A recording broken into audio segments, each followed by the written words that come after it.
यही लास्ट में काम आएगा कि तुमने कितनी बार लास्ट के दिनों में एनसीईआरटी को पढ़ा है। हाय, मेरा नाम है अंकित सिंह और मैं आपके लिए एक बहुत इंपॉर्टेंट वीडियो लेके आया हूँ। आप कैसे बायोलॉजी को सबसे एफिशिएंटली और मैक्सिमम टाइम रिवाइज कर सकते हो, इसके लिए लेके आया हूँ। साथ में आपको ये भी बताऊंगा कि आप उसके बीच में पीवाईक्यू भी कैसे कर सकते हो। तो प्रॉपर लिख के लाया हूँ, अभी आपके साइड में स्क्रीन पे आ जाएगा। Let's start with days. आपके पास बचे हुए हैं लगभग 15 दिन। 15 दिन में आपके पास पहला रिविजन को देना है 5 दिन। आप ये मत सोचो जो लिखा है ना, पहला रिविजन, दूसरा रिविजन, ये सब कभी मायने नहीं रखेगा। अभी ये धीरे धीरे आप इसको 10 रिविजन में कन्वर्ट कर सकते हो। बताता हूँ तरीका।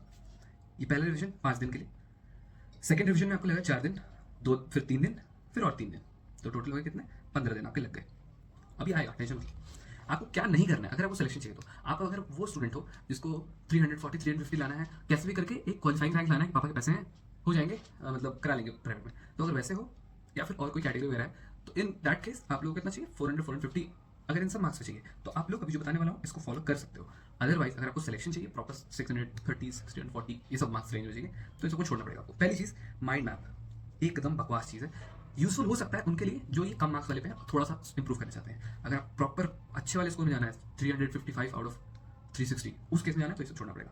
हटा दो माइंड मैप को। दूसरी चीज़ आता है वन शॉट। खत्म करो इसको। वन शॉट अगर तुम्हें जरूरत पड़ रही है ना, तो तुम अभी लायक नहीं हो। सच्चाई यही है। अगर वन शॉट की तुम्हें जरूरत पड़ रही है तो तुम लायक नहीं हो, तो इसको हटा दो, खत्म करो। तीसरी चीज़ आती है कि 100 इजी क्वेश्चन या most expected question of NEET 2024। Bullshit. इसको छोड़ो, इसको बिल्कुल मत देखो। ये दीदी भैया छोड़ो, इसको छोड़ना पड़ेगा, हटा दो। उसके बाद छोड़ना, देखो अगर तुम्हें देखना है ना क्वेश्चन, तो वो कब देख सकते हो? तुम बैठ के खाना खा रहे हो, नाश्ता कर रहे हो, खोल लिया, देख लिया, देख रहे हैं क्वेश्चन बन रहा है, अगला क्वेश्चन आ रहा है उससे पहले आंसर दे रहे हैं, आंसर ठीक है, अगला क्वेश्चन आ रहा है आंसर दे रहे हैं। और थोड़ा चैलेंजिंग क्वेश्चन, ये सस्ते सस्ते वाले नहीं, चैलेंजिंग थोड़े हो कि सेंटेंसेस पढ़ने पड़ रहे हो, थोड़ा दिमाग लायक बन रहा है, इन दैट केस थोड़ा सा कर सकते हो। अदरवाइज ये 100 क्वेश्चन वगैरह फालतू चीज़ें, छोड़ दो इनको। नेक्स्ट आते हैं हम लोग डिवीजन पे। तो क्या कर सकते हैं, हमारे पास आता है, ये हमने डिवाइड कर लिया था, तो ये तुमसे ऊपर हो, इसका मतलब है कि भाई साहब अब ये सब नहीं करना है, तुम इन सबसे ऊपर निकल चुके हो अगर रैंक वाले रेस में हो तो। अब आ जाओ तुम चैप्टर्स के डिवीजन पे। टोटल 32 चैप्टर्स हमारे पास। कुछ चैप्टर्स होंगे जो तुमने ऑलरेडी मल्टीपल रीडिंग्स कर रखे होंगे। ऐसे चैप्टर होंगे अगर तुम ला रहे हो 560 570, लेट से 520 भी ला रहे हो, तो तुम उस रेंज में होगे जब तुम मल्टीपल रीडिंग बहुत सारे चैप्टर्स कर चुके होगे। तो उनको अलग रख लो, उनको अलग नोट कर लो। फिर नोट करो तुम 1 से 2 रीडिंग वाले चैप्टर या फिर वीक चैप्टर्स जो है उनको नोट कर लिया। अब आ जाते हैं हम लोग डिवाइड करते हैं। तुम लोग कुछ नहीं तो 12 घंटा प्लस तो करते हो, पढ़ाई करते हो, तो 12 घंटा प्लस कर रहे हो, उसमें डिवाइड कर लो। तुमने फिजिक्स को कर लिया 4 घंटे, ये केमिस्ट्री है, केमिस्ट्री को कर लिया 3.5 घंटे, बायोलॉजी के लिए तुम 4.5 घंटा दो। क्यों? 360 नंबर का है भाई, ज़्यादा नंबर कैरी करता है तो बिल्कुल ज़्यादा टाइम देंगे, क्यों कम ही देंगे? तो ठीक है, इसको 4.5 दोगे। 4.5 में डिवाइड कर दो वीक टॉपिक्स के लिए, ये वाला जो सिलेक्शन था, ये वाला, इनके लिए तुम दे दो 3 घंटा। 3 घंटा प्रॉपर दो इनको। और स्ट्रॉन्ग वालों को दो, जिनको तुमने मल्टीपल रीडिंग किया हुआ है या फिर कहीं ना कहीं तुमको आते हैं, उसके साथ पीवाईक्यू वगैरह तुमने किए हुए हैं, उनको दे दो तुम 1.5 घंटा। अब देखो ये 3 घंटे में एटलीस्ट 5 चैप्टर तुम पढ़ लोगे। वीक भी होंगे तो ऐसा नहीं है ना कि पाँचों के पाँचों तुम बड़े होंगे, कुछ छोटे उठा लो, कुछ बड़े उठा लो और मिक्स करके सेक्शन बनाओ कि आज मेरे को ये 5 चैप्टर करने हैं 3 घंटे में। उनको उठा लिया तुमने, लेके बैठ जाओ। तुम ऐसा 5 चैप्टर अगर एक दिन में कर रहे हो, तो तुम 5 दिन, जो मैंने पहला डे ऑफ रिविजन कर दिया था, उसमें तुमने, रुक जा थोड़ी देर आ रहा हूँ, तो जो तुमने 5 दिन रिविजन कर दिया था, उसमें तुम 25 चैप्टर निपटा चुके होगे। अब 25 चैप्टर तो ऐसा होंगे नहीं ना कि 32 में तुम्हारे 25 से 25 वीक है।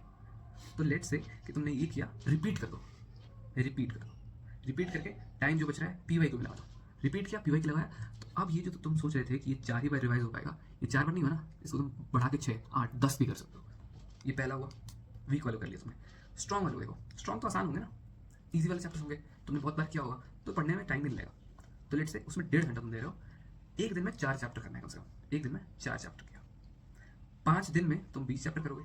अब 20 वीक में भी नहीं होंगे, वीक में भी 20 तो नहीं होंगे ना, कम ही होंगे। तो ये जो है, इसमें भी रिपीट करो, पीवाईक्यू लगाओ।